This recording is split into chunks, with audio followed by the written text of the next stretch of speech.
Hey guys, Rob from the Off-Grid Tiny House. Gonna show you how I make the starter bowl with the wood pellets. And now this bowl sat outside, so it's a little wet in the bottom. Not ideal. So I'm just gonna take some newspaper and try to dry up that crap that's sitting in the bottom of there.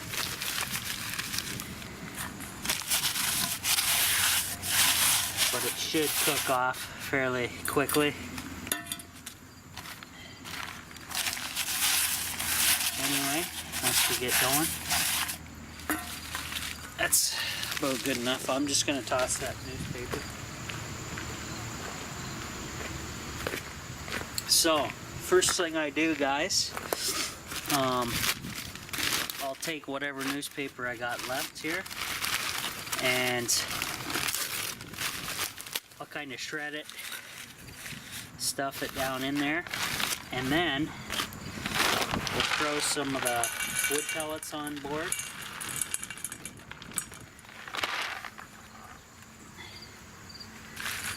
Okay. And then I break out the dollar store hand sanitizer, which has alcohol in it, and I give it a couple shots. And then add some more. And then I'll take a double sheet of paper towel, guys. And before I do that, squirt some more hand sanitizer in there. And what the hand sanitizer does, basically, it burns super hot.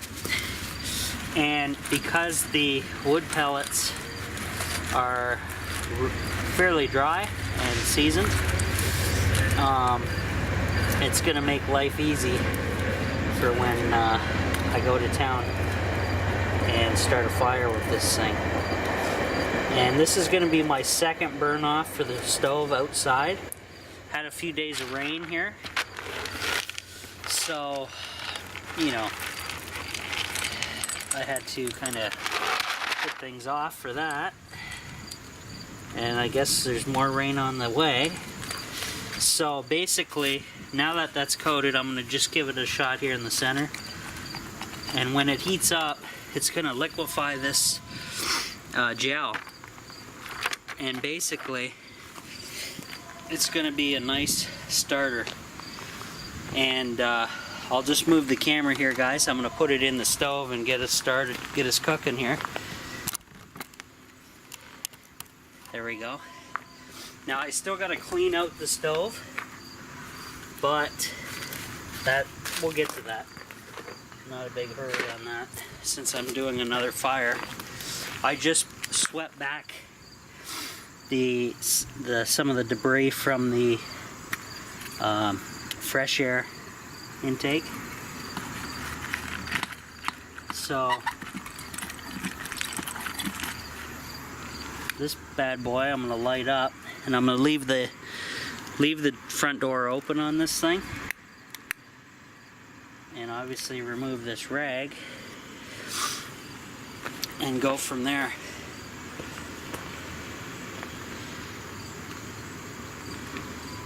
Because they say actually it's about a 30-hour curing time before everything's burned off on the stove, so I want to make sure this is going to work well. Now, one thing I do once I got a good bed of embers in that bowl, then I start piling wood on top, and everything just catches very quickly like that, so kind of a good thing. Let's see, smoking away here. Just wanted to show you guys the discoloration going on for when you're doing your first burn off. See how it looks like there's an oil stain here? I believe I got it. That's why they say you gotta keep it burning for a good 30-hour break-in period. I don't know if it's really going to take that long, but it's probably decent guidelines just to burn off any of that oil, and as you can see there. So I'm going to just keep her going for as long as I can, as long as I'm here at the tiny house, basically.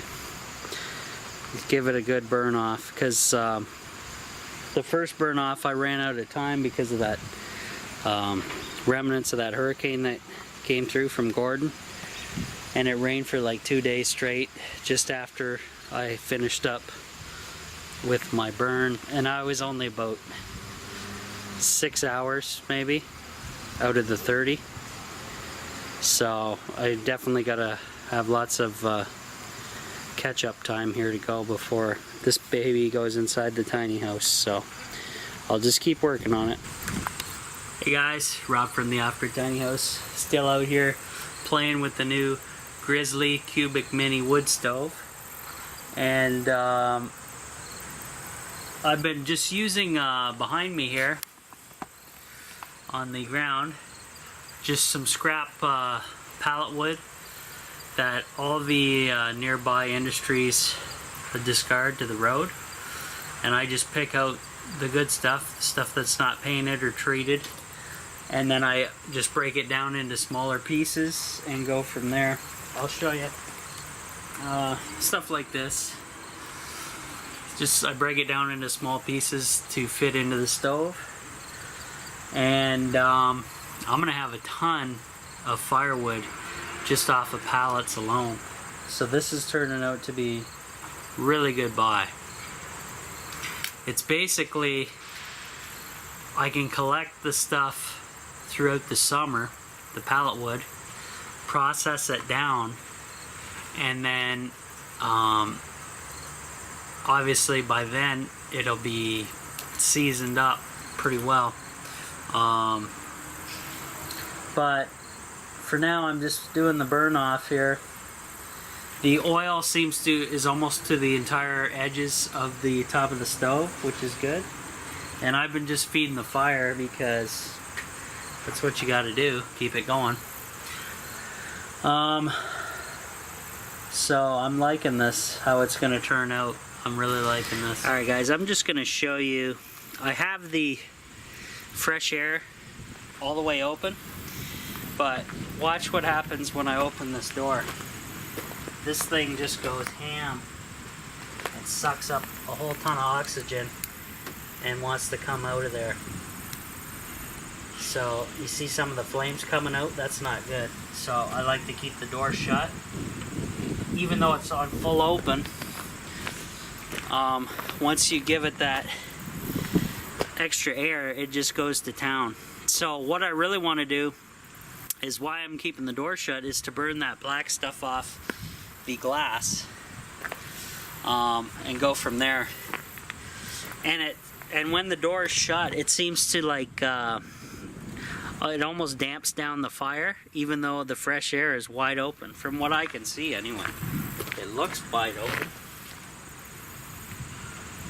Yeah, it's wide open there. So I have it properly set, and I'm actually not quite sure what this guy actually does.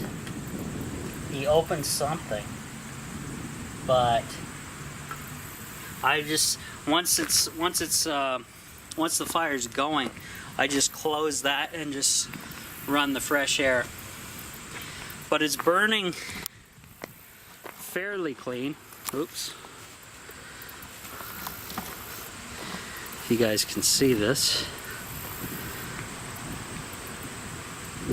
It's burning fairly clean, so I'm just going to keep it going. And the discoloration with that oil, if you can see, it might be a little harder to see now, but it's right almost around the edges here. Whoops. So it's definitely curing up.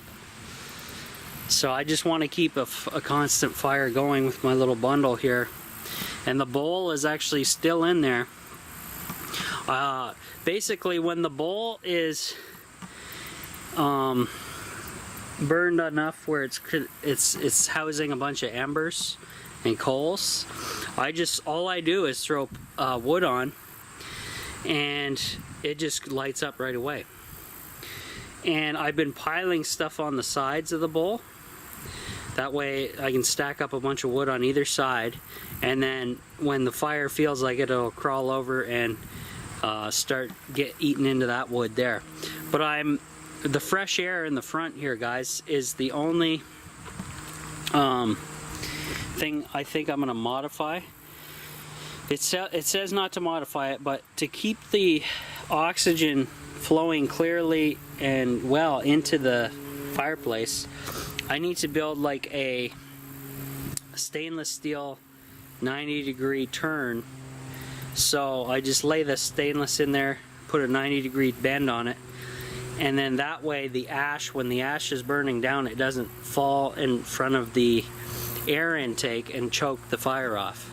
That way it leaves up a little, gives it a little lip so the air can flow up and into the fire still without having stuff constantly block the ash or the air intake.